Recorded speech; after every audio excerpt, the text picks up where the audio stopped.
Nessa parashá você encontra um episódio após o dilúvio, ou seja, em Parashat Noach você vai encontrar um episódio não muito alegre, não muito louvável, que é Noach, depois que ele sai da Teivá, ele planta o vinho e toma a uva e faz o vinho e toma e fica embriagado, enfim, e aí então ele fica num estado não muito adequado, e aí os filhos Shem e Yefet vêm com um lençol, entram na tenda de Noach, onde ele estava, descoberto, e aí então eles vão lá e cobrem o pai, mas eles entram de costas, ou seja, eles entram com o lençol de costas, cobrem o pai sem ver a sua vergonha. Essa expressão está na Torá. Muito bem. No Helek Yud, no 10º volume de Likutei Sichot, o Rebbe tem uma sihá onde ele comenta esse episódio, e é muito, muito interessante. Primeiro, o Rebbe analisa o fato de eles não quererem ver a vergonha, e ao mesmo tempo eles fazem o tikkun, ou seja, eles resolvem o problema. Eles cobrem o pai e ele já não passa mais vergonha. Tá? Mas a importância de fazer o tikkun, de tentar consertar as coisas sem envergonhar, ou sem ver a vergonha, sem enxergar o que há de negativo. E aí o Rebbe traz um dito da Gemara, que a Gemara comenta que a Torá toma o cuidado em inúmeras ocasiões de não falar mal ou falar coisas negativas, nem mesmo sobre animais. Então, na Parashá de Noach se usa a expressão animais não tahor, em vez de dizer animais tamé. Dos animais não tahor veio um casal, sim, dos animais que são... Tá. Por que não falar tamé? Tá. E a Gemara pergunta isso, e a Gemara também menciona que quando a Torá vai falar sobre os animais que você pode usar ou não, lá a Torá não poupa a palavra tamé. Esse é tamé, esse é tahor, esse é impuro, esse é puro. Tá. Então, a conclusão da Gemara é a seguinte: quando você está orientando, está falando uma halachá, pode, não pode, isso tem que ser claro. Você não pode dizer não é puro. Você tem que dizer esse é impuro, esse é puro, esse é tamé, esse é tahor. Lá é uma necessidade, porque está se tratando de orientação. Tá. Aqui é uma história, aqui você está descrevendo uma situação, você não precisa falar mal dos animais, entre aspas, descrevê-los de uma forma não tão adequada. Tá. Depois de entrar nisso, o Rebbe traz a ideia de que enxergar algo de negativo nos outros indica que a própria pessoa tem tal qualidade. Ou seja, ele traz um famoso dito do Baal Shem Tov, que também tem algo semelhante na Gemara. O Talmud ele diz Kol posel bemumó posel. Quem desclassifica uma pessoa, ou seja, quem diz que tal pessoa dá uma qualidade não boa sobre aquela pessoa, é porque essa mesma pessoa tem essa qualidade. Então ela projeta, ela enxerga isso no outro. Se ela não tivesse, ela não enxergaria esse tipo de coisa no outro. Tá? Isso é projeção, para quem conhece, hoje em dia se usa isso muito. Tá? Então o Baal Shem Tov ele vai um pouquinho mais longe. O Baal Shem Tov ele diz: o que você vê no outro é um espelho do que você tem em si mesmo. Tá? Então, por um lado, se uma pessoa está vendo algo de negativo nos outros, isso é um sinal de que ela própria tem que consertar algo em si. Ou seja, a ideia é de que Hashem está mostrando para ela o que ela tem que consertar em si mesma. Tá. Pergunta é, por que Hashem não pode fazer a pessoa enxergar sozinha o que ela tem para consertar, o que ela precisa melhorar. Tá. Então a resposta é porque Hashem criou a gente com uma coisa chamada autoestima, ou melhor dizendo, amor próprio. que é extremamente necessária para a sobrevivência da pessoa. Porque se a pessoa não tivesse amor próprio, ela seria tão crítica consigo mesma que eu não sei se ela sobreviveria, porque a consciência é o pior carrasco que existe.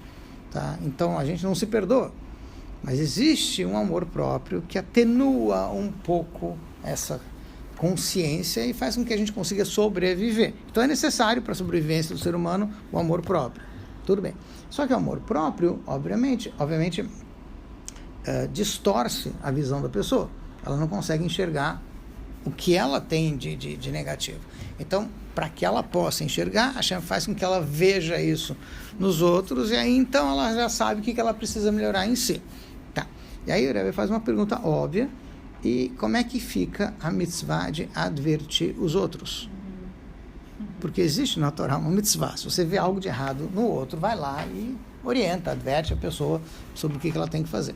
Sobre essa mitzvah, inclusive, tem no Tânia, em outros lugares, tem algumas coisas curiosas. Existem algumas orientações bem práticas, que são o seguinte. A Torá fala, tocher et amitecha, essa expressão. Tá? Então, tem o famoso Perek, capítulo Lamed Beit 32 do Tânia, que fala muito sobre Ahavat Israel, e lá o Rebbe traz esse passuco. E quando você vê algo de errado no próximo, então está escrito tocher, você tem que advertir et amitecha. E a Gemara faz questão de explicar que a palavra amitecha não é muito comum, existe, tem na Torá, mas significa literalmente am sheitcha, o povo que está contigo.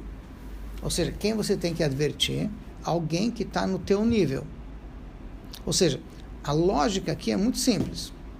Uma pessoa que está abaixo do seu nível, sabe menos, cumpre menos, conhece menos, enfim, tá? Ou tem menos capacidade, enfim, essa pessoa não pode ser advertida, porque ela não sabe, ela não errou de propósito, ela não fez algo de errado porque ela quis, ela não tem conhecimento, então ela precisa ser orientada, não advertida. É diferente. Tá. Obviamente, se você vê uma pessoa de um nível acima do seu, de conhecimento, enfim, de qualquer coisa, fazendo alguma coisa que aparentemente é errado, você também não pode advertir. Porque pode ser alguma coisa que você não conhece. E ao mesmo tempo é difícil saber quem está no seu nível. Então sobra muito pouca gente para advertir. Essa é a ideia. Entendeu? Esse é o objetivo.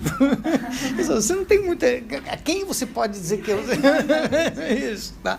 Então é melhor orientar do que advertir. Tá bom. Tá? Mas existe essa mitzvah. Ou seja, a mitzvah existe, ela tem que ser aplicada em alguma situação, tá? Nem que seja para os filhos, nem que seja, enfim, tem outras. Sempre fala também na aula, quando a outra pessoa...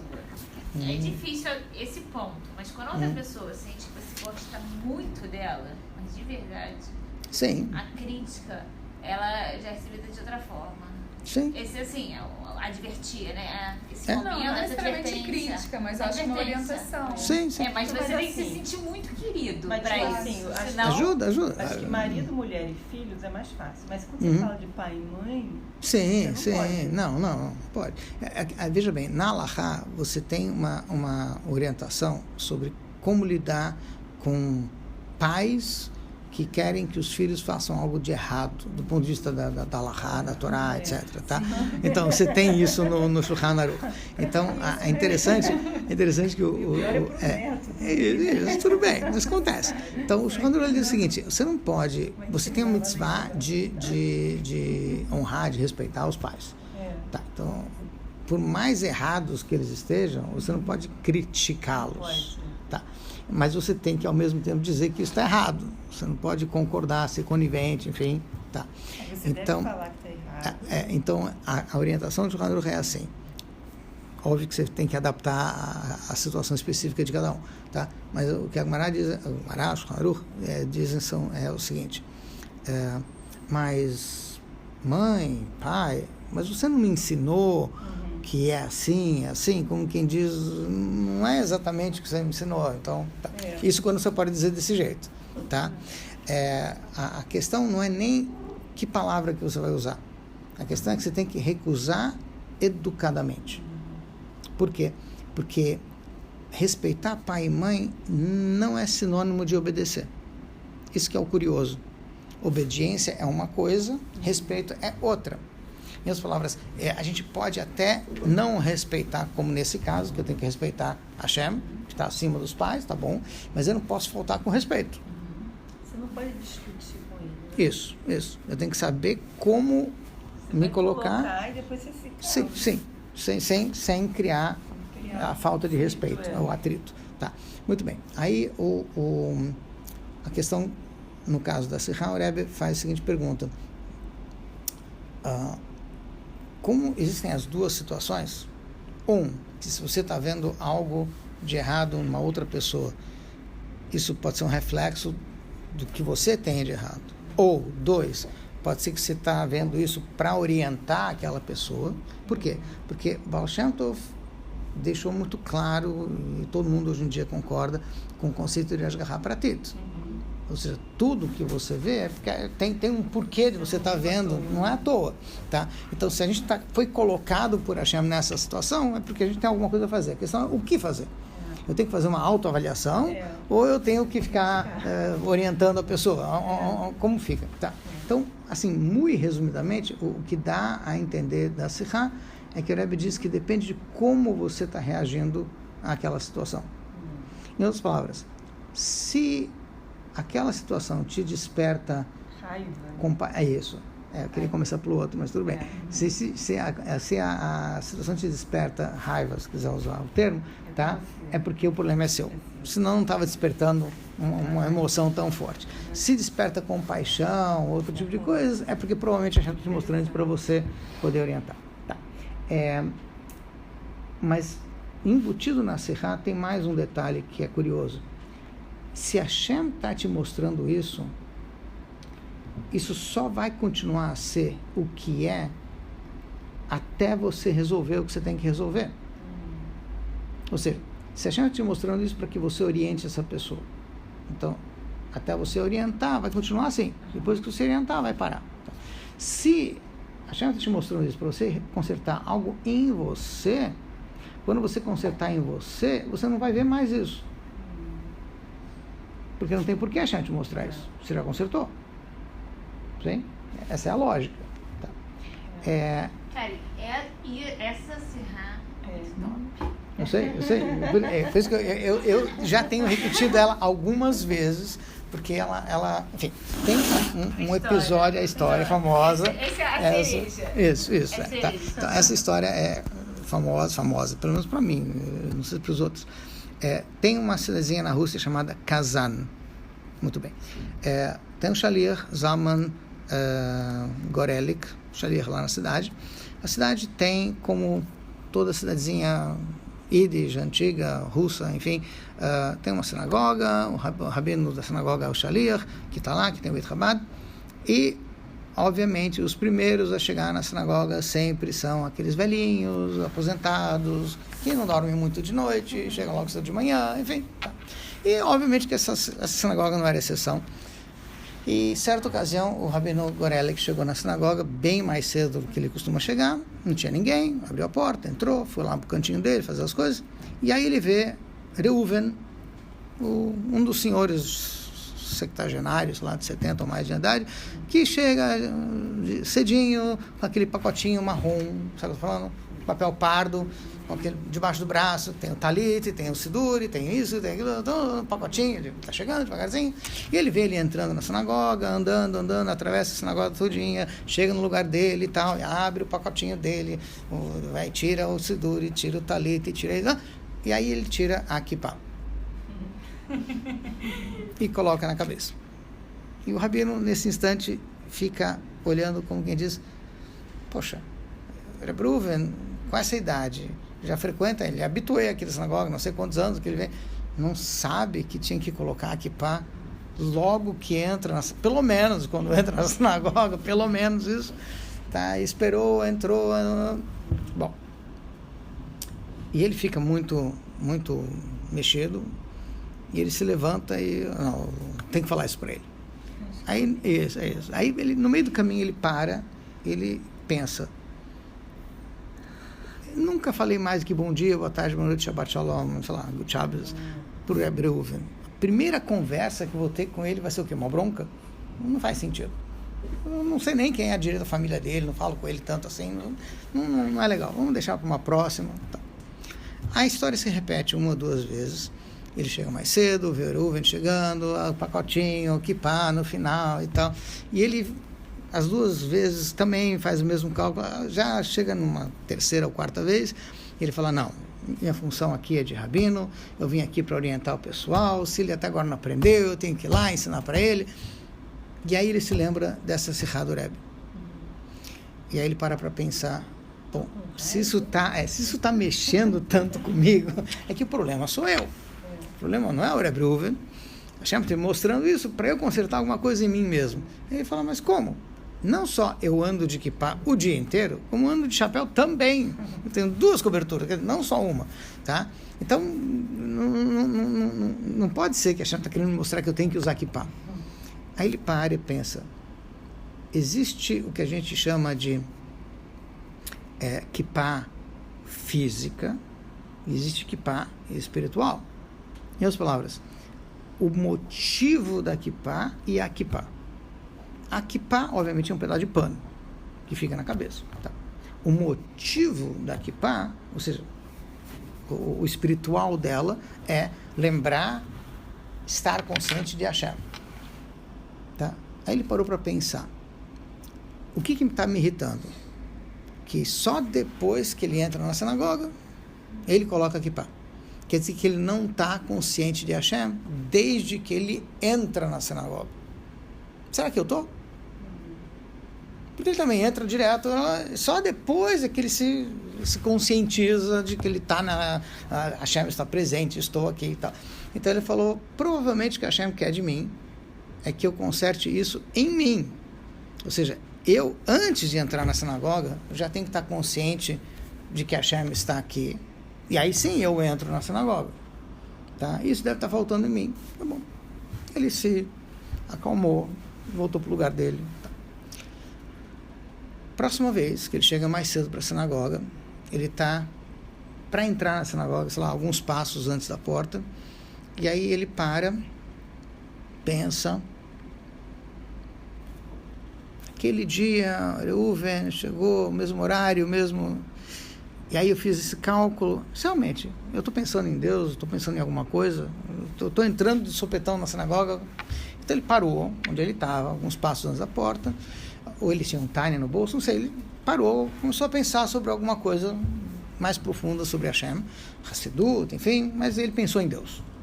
Vestiu a kippah, no sentido espiritual da coisa, tá? Depois que ele já estava um pouco mais consciente, bom, eu acho que agora eu posso entrar. Daí ele entrou na sinagoga, foi para o canto dele, fazer as coisas dele, e eis que chegou o horário e ele vê o Rebbe Reuven chegando na porta. E ele observa o Rebbe Reuven com o pacotinho dele e tal, andando no passinho dele, até que alguns passos da porta, o Rebbe Reuven para, abre o pacotinho e tira a kippah e bota na cabeça. Exatamente alguns passos antes de entrar, como ele. E aí ele teve a oportunidade de ver exatamente o que o Rebbe estava falando.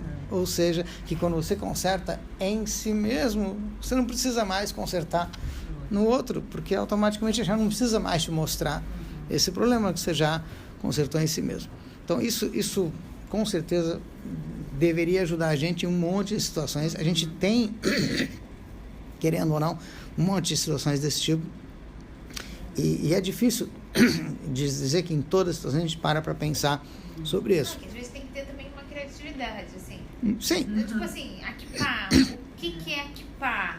Ou... Sim, mas só o fato de parar para pensar já é saudável.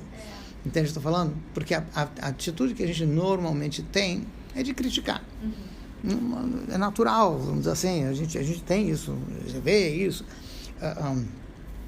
Por exemplo, eu não vou dizer que é louvável, mas a gente vê hoje em dia, por exemplo, principalmente Shabbat Yom Tov, o número de pessoas que usa celular na sinagoga é absurdo. Tá? E aí a gente fica meio, será que... Mas isso se aplica a filho também? Isso se aplica a filho? Porque filho você toda hora está criticando. Sim. Em relação aos filhos, tem uma vantagem. Eu não sei se é bom ou mal. Primeiro que você tem a obrigação de educá-los. Sim, esse é o número 1. Mas existe também uma outra alahá, que essa aí também eu acho que é importante a gente não esquecer, que você só pode ficar nervoso com os filhos quando está calmo. Eu sei que se meio... bater num filho, você não pode estar com raiva, não é, amor? Sim, mas a ideia é a mesma. Por exemplo, perguntaram para o Rabino Manis Friedman, num dos seminários que teve aqui há não sei quantos anos atrás, depois que ele falou um tempão sobre educação, carinho, filho, isso, aquilo, mas pode ou não pode bater nos filhos? Tá? Aí falou, hoje, pode. Isso foi muitos anos atrás. Hoje em dia é impensável. Assim, essa pergunta mas perguntaram, tá? Aí ele falou, pode. Aí ficou todo mundo chocado. Você não pode estar com raiva. Depois que ele falou tudo isso, ele falou, pode, uma vez por ano. Ele falou, como assim? Pensa bem, que você vai gastar. Tem que ser um ótimo motivo, porque senão você não volta mais. Quer dizer, se você pensar assim, você não bate. Tá? É uma forma. Você está com raiva. Isso é a resposta que ele deu para você se acalmar. Porque você tem que pensar, vai ser a última vez. Será que não vai ter? Será que vale a pena gastar agora ou não? Tá. Agora, o princípio é esse. Ou seja, veja bem, a lógica é muito simples. Se uma criança vê os pais transtornados, fora do normal, malucos, o que a criança vai dizer? Maluco, eu tenho que obedecer o maluco? Não tenho que obedecer. Eu já falo assim, não faz parte. Sabe o que eu falo para meus filhos? Vocês querem mãe normal ou mãe maluca? Sim. Mãe normal ou mãe maluca? Acabou e eu tô. Tem que arrumar tudo. Isso. Entende? Então, o que acontece? Isso. Então, o ponto é o seguinte, a lógica está a favor das crianças. Então, mas não tem. As crianças, nesse ponto, estão certas. Entende? É isso, uma pessoa que não está normal. Está me dizendo para fazer alguma coisa, eu tenho que obedecer? Não! É duas pessoas. Entende? Então, assim, tá. Então, vou te mandar de isso. Não, por isso que está escrito, obviamente, que você só pode ficar nervoso quando está calmo. Ou seja, se a criança sente que a gente está totalmente sob controle e ainda assim está nervoso, opa... E eles são muito sensíveis. São. Mas por quê? Porque a expressão que se usa até no Tânia, nos outros livros, é que as firot emocionais são chamadas de Ze'er Anpin, face infantil, face da criança. Por quê? Porque a criança é pura emoção.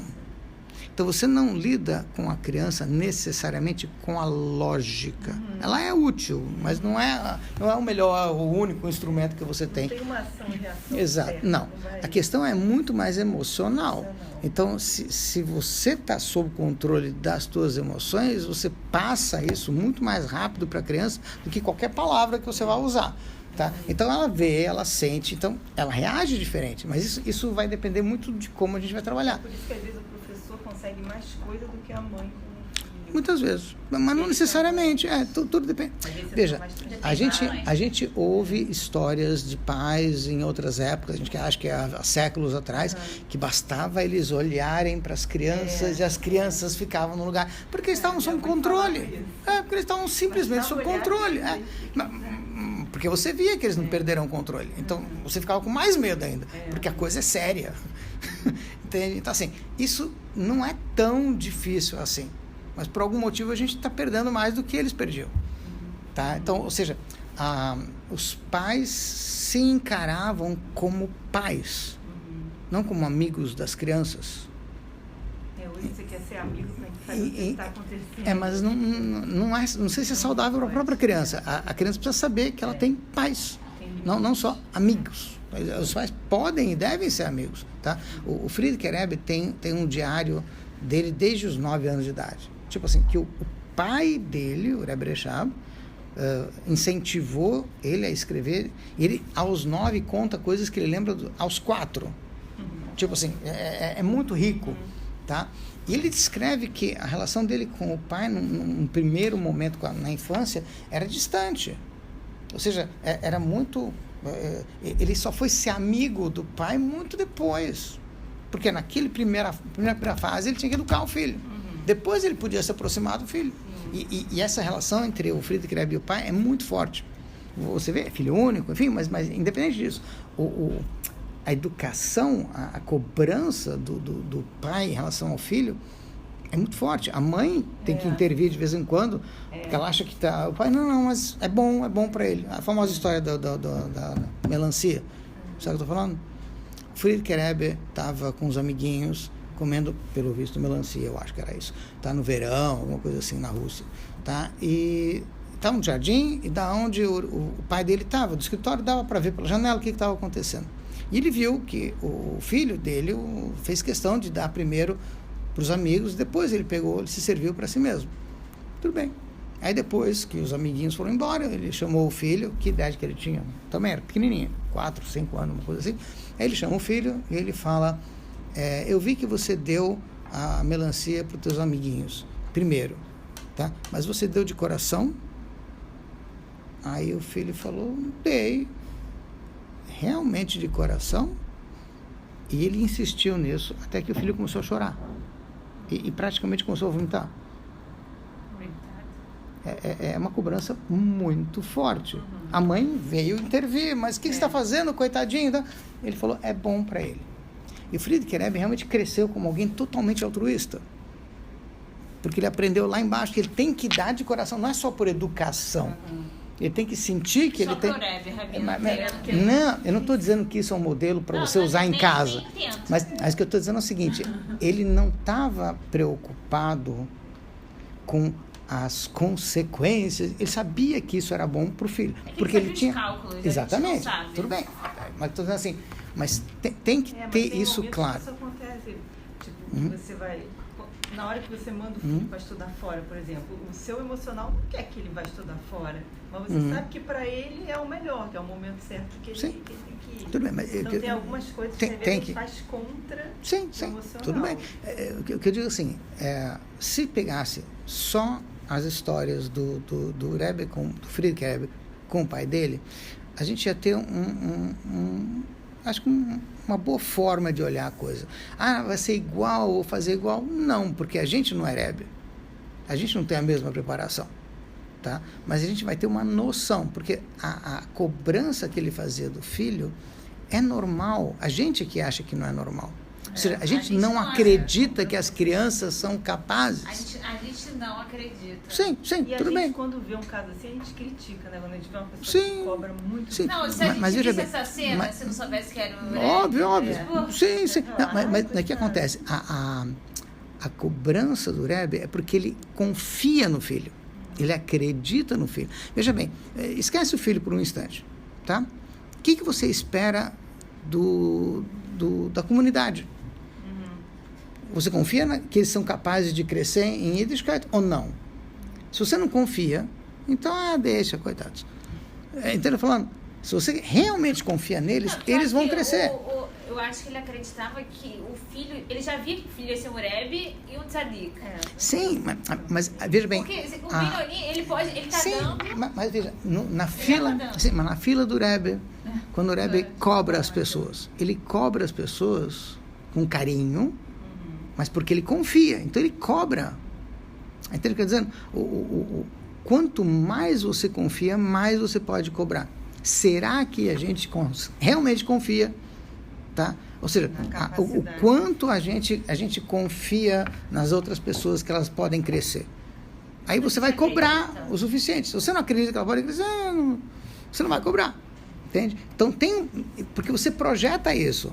Essa confiança você projeta. E a pessoa se sente na obrigação de. Porque ela sente isso. Mas primeiro depende da gente. A gente começa com o processo. Mas a gente pode e deve criticar o filho. No bom sentido. Mas por confiança. Porque a gente confia que eles podem mais. Sim. A questão é se a gente consegue confiar ou não. Isso depende mais da gente. Como que a gente está olhando, entende? O Rebbe anterior, ele, para muita gente, nas cartas, escrevia no título, Aisha Hassid, isso e aquilo. Eu não me lembro quem foi, mas alguém comentou com o Rebbe anterior, mas o fulano não está um pouco longe dos títulos que estão aqui. Então, tipo assim, e o Rebbe não era de bajular. Então, obviamente, ele não estava querendo bajular ninguém, não estava precisando disso. Então, por que o Rebbe escreveu esses títulos todos para uma pessoa que não parecia ser... Aí o Rebbe anterior escreveu o seguinte: na ciência descobriram um negócio chamado vírus. Bactéria, vírus. Tá. E quando você tem um microscópio e você descobre que em tal pessoa, em tal situação, tem tal vírus, você sabe que corre-se o risco de ele contagiar o corpo todo. Tá. Se eu encontro um vírus de qualidade em alguém, eu confio que vai contagiar. Entende? Então eu já chamo ele de... Tá, tudo bem, mas tem que enxergar e tem que confiar. Isso que é um exercício que a gente tem que fazer, não é os outros. Tá, bom, aplicando até aqui. Foi.